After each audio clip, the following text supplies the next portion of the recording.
ले फिर आ गए सब राजी खुशी। तेरे को क्या लगता था कि नहीं लौटेंगे? चला, जब तक तोड़ेंगे नहीं तब तक छोड़ेंगे। Ladies, I wanna see you rock it up, rock it up, rock it up, rock it up, rock it up, rock it up. Hello friends, आज हम लेके आए हैं एनसीईआरटी क्लास 6 का ज्योग्राफी, जिसका चैप्टर 1 है सौर मंडल में पृथ्वी। तो इस चैप्टर को हम बहुत शॉर्ट तरीके से स्टडी करेंगे और बहुत अच्छे अच्छे टॉपिक पे डिस्कस करेंगे। तो सबसे पहले हम चलते हैं टॉपिक पे, सौर मंडल में पृथ्वी। मतलब यहाँ पे जो बात हो रही है वो हमारे सौर मंडल की बात हो रही है और सौर मंडल में जो हमारी पृथ्वी है उनकी बात हो रही है। तो आपको पता होनी चाहिए कि हमारे सौर मंडल में टोटल 8 प्लैनेट हैं, जैसा कि आप यहाँ फिगर में देख रहे हैं। तो यहाँ पे जो आप फिगर देख रहे हैं, सबसे पहले सन है यानी सूरज, उसके बाद बुध, शुक्र, पृथ्वी, मंगल, बृहस्पति, शनि, अरुण और वरुण।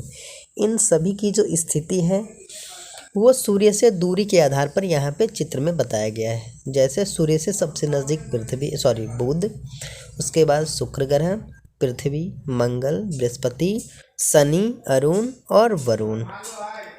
वर्तमान समय में वैज्ञानिकों द्वारा 8 ग्रहों को मान्यता दी गई है। सूर्य से दूरी के क्रम में पृथ्वी का स्थान तीसरा है। आप पिक्चर में भी देख सकते हैं कि पृथ्वी का जो स्थान है वो सूर्य से तीसरे नंबर पर बनी हुई है। आपको बता दें कि ग्रह हम उनको बोलते हैं जो सौर मंडल में एक निश्चित परिपथ में चक्कर लगाते हैं सूर्य का, उनको हम ग्रह की संज्ञा देते हैं। तो जिनमें से प्लूटो को एक बौने ग्रह की संज्ञा देकर इसको वर्ष 2006 में वैज्ञानिकों द्वारा इसे बाहर कर दिया गया। अब आगे चलते हैं ग्रहों के विवरण के बारे में। तो सबसे पहला जो सूर्य से ग्रह है बुध ग्रह, यह सूर्य का सबसे नज़दीक ग्रह है तथा यह सबसे छोटा तथा सबसे हल्का ग्रह भी है।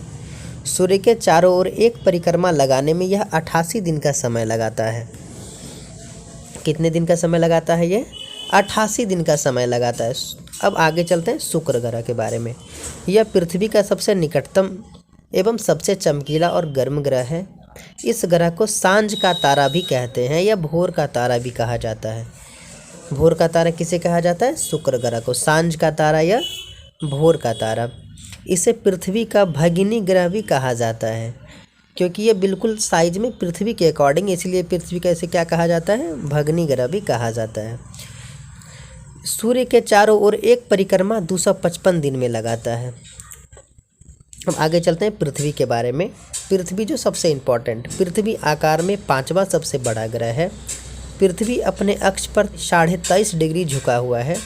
यह सौरमंडल का एकमात्र ग्रह है जिस पर जीवन संभव है। आपको बता दें कि वैज्ञानिकों द्वारा लगातार रिसर्च की जा रही है। उपग्रह हम उनको बोलते हैं जो ग्रह का चक्कर लगाते हैं, उनको हम उपग्रह बोलते हैं।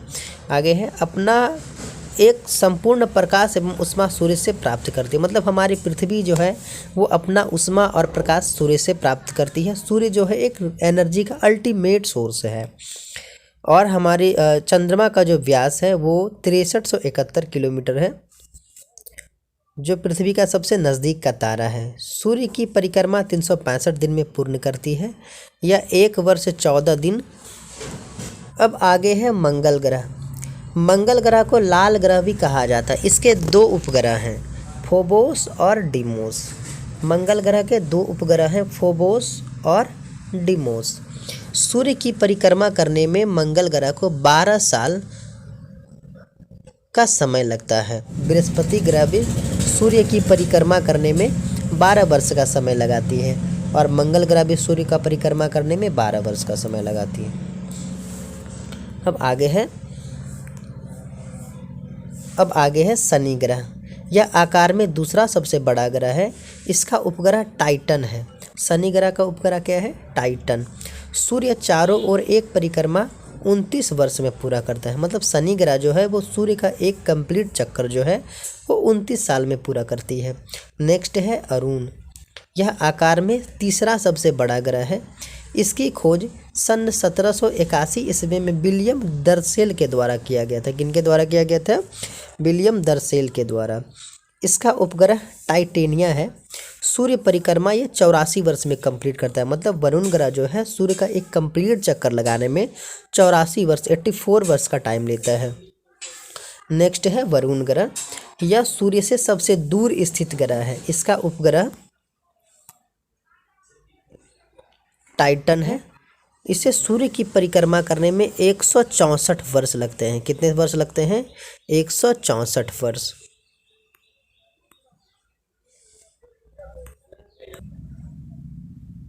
अब नेक्स्ट आ जाइए सन के बारे में। इसे अर्थात सूर्य और सौर परिवार का मुखिया कहा जाता है। मतलब हमारा जो सोलर सिस्टम है, सोलर सिस्टम का मुखिया कहा जाता है सूर्य को, क्योंकि जितने भी प्लैनेट हैं वो सूर्य के चारों तरफ घूमते हैं। सूर्य सौर मंडल के केंद्र में स्थित बड़ा तारा है। यह बहुत बड़ा एवं अत्यधिक गर्म गैसों से बना है। आपको बता दें कि सूर्य में जो है वो हाइड्रोजन 73.46%, हीलियम 24.85%, ऑक्सीजन 0.77% और कार्बन 0.29% है। मतलब इन सब गैसों का मिश्रण है सूर्य। इसका खिंचाव बल जिसमें सौर मंडल को बांधे रखता है। सूर्य सौर मंडल के लिए प्रकाश एवं ऊष्मा का एकमात्र स्रोत है। मतलब हमारे सौर मंडल में जितने भी प्लैनेट्स हैं उनका एकमात्र सोर्स है अगर लाइट का और एनर्जी का, प्रकाश का और ऊष्मा का, तो वो सूर्य है। सूर्य पृथ्वी से लगभग 15 करोड़ किलोमीटर दूर है। मतलब हमारी पृथ्वी से जो सन का डिस्टेंस है वो 15 करोड़ किलोमीटर दूर है। सौर मंडल के सभी 8 ग्रह एक निश्चित पथ पर सूर्य के चक्कर लगाते हैं। ये कक्षा कहलाते हैं। मतलब जो ग्रह अपने ऑर्बिट में घूमते हैं उन्हें कक्षा कहते हैं। आगे है भू आग किसे कहते हैं? लिखा है पृथ्वी जो ध्रुवों के पास थोड़ी चपटी है, इसके कारण इसकी भू आग कहा जाता है। मतलब हमारी पृथ्वी जो आप फिगर में देखते हैं वो बिल्कुल एक नारंगी के जैसे बनी हुई है, लेकिन अगर आप रियलिटी में देखेंगे तो हमारी पृथ्वी थोड़ी चपटी है बाहर से ध्रुवों पे, जिनको हम भू आग कहते हैं। आगे लिखा है अंतरिक्ष से देखने पर पृथ्वी नीला रंग दिखाई जैसा दिखेगा, क्योंकि इसके अर्थात पृथ्वी का 2/3 सतह पानी से ढका है। अर्थात पृथ्वी का जो है 2/3 हिस्सा पानी से ढका हुआ है, इसलिए इसको नीला ग्रह भी कहा जाता है। नेक्स्ट है चंद्रमा, मून। हमारे पृथ्वी के पास केवल एक उपग्रह चंद्रमा है। मतलब हमारे पृथ्वी के पास उपग्रह 2 प्रकार के होते हैं। एक होते हैं नेचुरल और एक होते हैं आर्टिफिशियल। तो आर्टिफिशियल उपग्रह वो होते हैं जो हम इंसानों के द्वारा बनाए जाते हैं, बट नेचुरल उपग्रह वो होते हैं जो प्रकृति के द्वारा बने होते हैं, जैसे चंद्रमा। तो हमारी पृथ्वी के पास केवल एक उपग्रह है चंद्रमा। चंद्रमा का जो व्यास है, डायमीटर, पृथ्वी के व्यास का केवल 1/4 है। मतलब हमारी पृथ्वी का जो डायमीटर है उसका केवल 1/4 1/4 डायमीटर है चंद्रमा का। चंद्रमा पृथ्वी से लगभग 3,84,400 किलोमीटर दूर है। कितने लाख? 3,84,400 किलोमीटर दूर है। नील आर्मस्ट्रांग पहले व्यक्ति थे जिन्होंने 21 जुलाई 1969 को सबसे पहले चंद्रमा की सतह पर अपना कदम रखा। आगे है प्रकाश की गति, जो 3 × 10⁸ मीटर पर सेकेंड, अर्थात सूर्य के प्रकाश के इस गति को पृथ्वी में आने के लिए लगभग 8 मिनट 20 सेकेंड का समय लगता है। मतलब लाइट की जो स्पीड होती है वो 3 लाख किलोमीटर पर सेकेंड की स्पीड होती है। इसको अगर आप कैलकुलेट करेंगे तो वो आपका आएगा 3 लाख किलोमीटर पर सेकेंड। आगे है मानव द्वारा निर्मित उपग्रह एक कृत्रिम पिंड है। यह वैज्ञानिकों द्वारा बनाया जाता है। अभी जो हम आपको बात कर रहे थे आर्टिफिशियल सैटेलाइट की, उनके बारे में है कि यह मानवों द्वारा, वैज्ञानिकों द्वारा बनाया जाता है। अंतरिक्ष में उपस्थित कुछ भारतीय उपग्रह जैसे इनसेट, IRS, एडुसेट आदि हैं। अभी आपने देखा होगा चंद्रयान 3, वो भी एक प्रकार का मानव निर्मित उपग्रह है। नेक्स्ट है चंद्रमा पृथ्वी का एक चक्कर लगाने में लगभग 27 दिन लगाता है एवं लगभग इतने समय में यह अक्ष पर एक चक्कर भी पूरा कर लेता है। मतलब रिवॉल्यूशन और रोटेशन दोनों कंप्लीट करने में चंद्रमा को 27 दिन का समय लगता है। नेक्स्ट है, इसकी के चलते हमें चंद्रमा का केवल एक भाग ही दिखाई देता है। आप चंद्रमा को देखते होंगे, उनके दूसरे भाग पे हम नहीं देख पाते हैं।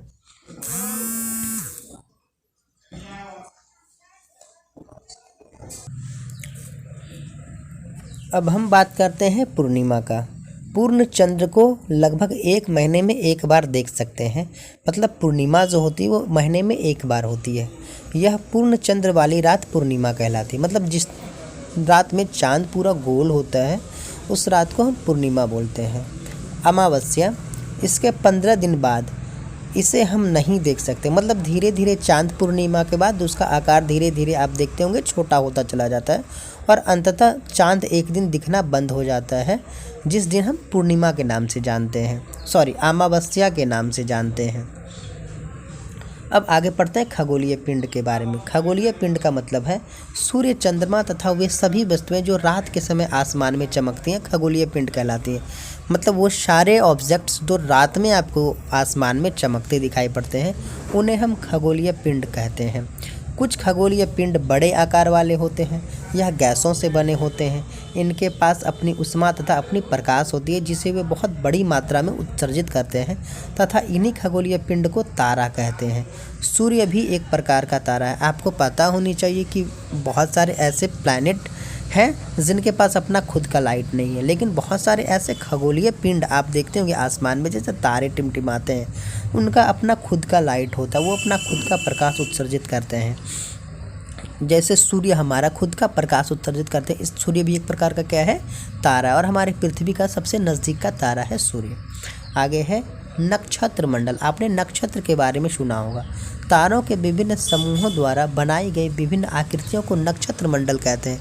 आपने आसमान में देखे होंगे कि बहुत सारे तारे के एक आकृति बनी होती है जिन्हें हम नक्षत्र मंडल कहते हैं। जैसे अर्शा मेजर, बिग बियर, इसी प्रकार के कुछ नक्षत्र मंडल हैं। बियर या सप्तऋषि यह 7 तारों का समूह है। जो भी नक्षत्र मंडल अर्शा मेजर का एक भाग है। अगर आप में से किन्हीं ने सप्तऋषि तारा को आसमान में देखे होंगे तो कृपया कमेंट में ज़रूर बताएं। अब नेक्स्ट है ध्रुव तारा। ध्रुव तारा जिसको हम लोग पोल स्टार भी बोलते हैं, ध्रुव तारा आसमान उत्तर दिशा की ओर, मतलब आसमान में उत्तर दिशा की ओर चमकता हुआ तारा ध्रुव तारा कहलाता है। प्राचीन समय में लोग इसका उपयोग दिशा लगाने के लिए करते थे। जब प्राचीन समय में हमारे जो लोग थे उनके पास जो इक्विपमेंट नहीं हुआ करता था, उनके पास दिशा जाने के लिए कोई इंस्ट्रूमेंट्स नहीं हुआ करता था, तो उस समय जो दिशा का ज्ञान लगाया जाता था वो ध्रुव तारा के माध्यम से पता चलता था कि किधर पूरब है, किधर पश्चिम है, किधर उत्तर है और किधर दक्षिण है। तो ध्रुव तारा आप भी देख सकते हैं आसमान में। ध्रुव तारा ये एक बहुत ज़्यादा चमकीला तारा है और ये चमकता रहता है।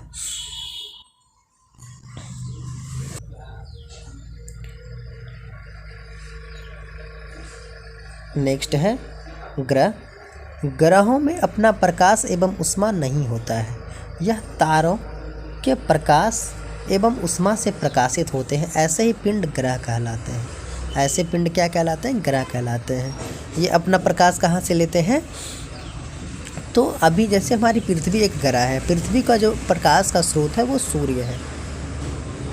आगे है खगोलीय पिंड एवं इनकी गति के संबंध में अध्ययन करने वाले को खगोल शास्त्री कहते हैं। क्या कहते हैं, खगोल शास्त्री। आर्यभट्ट प्राचीन भारत के प्रसिद्ध खगोल शास्त्री थे। ग्रह जिन्हें अंग्रेजी में प्लैनेट कहते हैं, ग्रीक भाषा प्लेनाइट शब्द से बना है। मतलब हम जो प्लैनेट शब्द का यूज़ करते हैं इंग्लिश में, वो कहाँ से बना है, वो ग्रीक वर्ड प्लेनाइट से बना है। कहाँ से बना है, प्लेनाइट शब्द से बना है, जिसका अर्थ परिभ्रमक या चारों ओर घूमना होता है। प्लेनाइट का मीनिंग क्या होता है, परिभ्रमक या चारों ओर घूमना। अब आगे है नेक्स्ट उपग्रह सैटेलाइट। सैटेलाइट पृथ्वी के आसपास या फिर पृथ्वी के चारों ओर चक्कर लगाने वाले पिंड भू उपग्रह कहलाते हैं। क्या कहलाते हैं, भू उपग्रह। आसमान में दिखाई देने वाला चंद्रमा भी एक उपग्रह, मैंने आपको पहले ही बताया कि चंद्रमा क्या है, पृथ्वी का एकमात्र उपग्रह है जो कि नेचुरल उपग्रह है। कौन सा उपग्रह है? नेचुरल उपग्रह है। अब आगे है सौरमंडल। सौरमंडल सूर्य, 8 ग्रह तथा उपग्रह,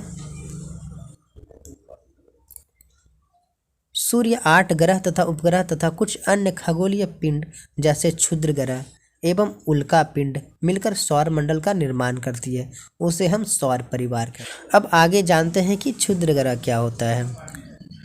तो ग्रह के ही भाग है, क्षुद्र ग्रह है वो भी एक प्रकार के ग्रह के ही भाग हैं जो बहुत वर्ष पहले विस्फोट के बाद ग्रहों से टूटकर अलग हो गया। मतलब क्षुद्र जो है वो हमारे ग्रह का ही एक भाग है जो काफ़ी वर्ष पहले हमारे ग्रह से टूटकर अलग हो गए। यह बहुत सारे छोटे छोटे पिंड भी सूर्य के चारों ओर चक्कर लगाते हैं। इन पिंडों को क्षुद्र ग्रह कहते हैं। मतलब हमारे प्लैनेट के अलावा बहुत सारे ऐसे छोटे छोटे पिंड होते हैं जो हमारे सूर्य के चारों ओर चक्कर लगाते हैं, जिन्हें हम क्षुद्र ग्रह के नाम से जानते हैं। अब आगे है उल्का पिंड। आपने उल्का पिंड का नाम सुना होगा। सूर्य के चारों ओर चक्कर लगाने वाले पत्थर के छोटे छोटे टुकड़े को उल्का पिंड कहते हैं। मतलब सूर्य के चारों ओर जो छोटे छोटे पत्थर जो क्षुद्र ग्रह होते हैं वो जो चक्कर लगाते हैं उनको हम लोग उल्का पिंड बोलते हैं। लाखों तारों के समूह को आकाशगंगा अथवा मिल्की वे कहते हैं। तारों के समूह को क्या कहते हैं? मिल्की वे कहते हैं। आगे है हमारा सौरमंडल इस आकाशगंगा का एक क्या है? भाग है। लाखों आकाशगंगाएं मिलकर क्या बनाती है? एक ब्रह्मांड का निर्माण करती है। अब आगे है नोट, ज्योग्राफी एक शब्द है। आपको बता दें कि ये ज्योग्राफी क्लास 6 का चैप्टर 1 है, सौरमंडल में पृथ्वी। तो ज्योग्राफी जो वर्ड बना है वो एक ग्रीक वर्ड है, ग्रीक से लिया गया है, जिसका अर्थ है पृथ्वी का विवरण। ज्योग्राफी का मतलब क्या है? पृथ्वी का विवरण। ज्योग्राफी पृथ्वी का विवरण, पृथ्वी का अध्ययन। ज्योमेट्री पृथ्वी का मापन, इसे मापन में यूज़ होता है। मतलब ज्योमेट्री का जो यूज होता है, आपने सुनेंगे ज्योमेट्री बॉक्स का नाम। तो ज्योमेट्री का जो यूज होता है पृथ्वी के मापन में। और जियोइड, इसे पृथ्वी के आकार एवं अनुरूप का प्रयोग में लाया जाता है। इसे पृथ्वी के आकार एवं अनुरूप को प्रयोग में लाया जाता है। इसको जियोइड बोलते हैं। क्या बोलते हैं? जियोइड। तो इस प्रकार आज आपका चैप्टर 1 क्लास 6 ज्योग्राफी का कंप्लीट हो गया।